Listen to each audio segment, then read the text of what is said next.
Kayla Luck threw a disgusted glance at the old heater, which refused to cooperate with reasoning or common sense. A bead of sweat trickled down her back, and she groaned. The cleaning crew had turned up the heater last night, and the brownstone felt like a sauna. The space was quaint, with 2 levels that were now broiling. Kayla had finally moved the temperature dial, but the stupid piece of equipment continued to pump heat. Between the rising thermostat and the effort she'd exerted trying to fix it, she was beyond uncomfortable. Unable to handle the feeling of her layered clothing, she peeled off her jacket, leaving herself dressed in a silk cami and trousers. When that didn't help, she pulled at the top that had adhered to her skin.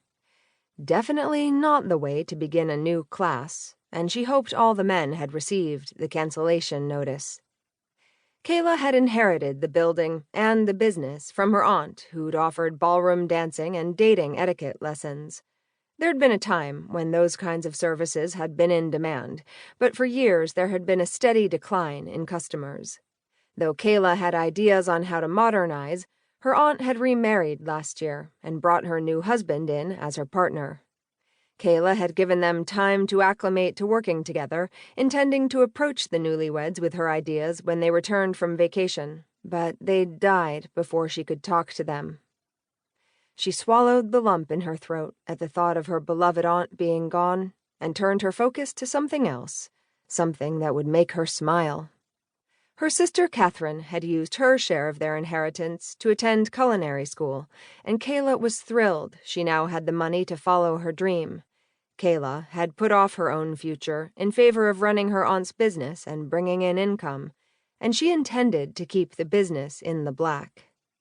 Men today didn't need dating lessons, but many executives required instruction on how to conduct themselves in social settings and needed to learn foreign customs when entertaining international guests.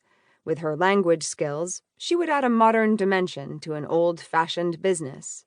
Ordering off foreign menus would no longer be a challenge for the American executive or traveler, and thanks to her well-targeted online advertising, she'd just begun getting calls from the larger downtown corporations with offices overseas. Instead of giving class to the heathens, as her aunt had been fond of saying, Charmed would offer a broader, more modern range of services. When Kayla had inherited the school, the irony wasn't lost on her. The class whore with the classless mother giving charm lessons. The memories of being bullied still hurt, and gave her an even stronger incentive to upgrade and modernize Charmed until it no longer resembled its roots, much as Kayla had done for herself.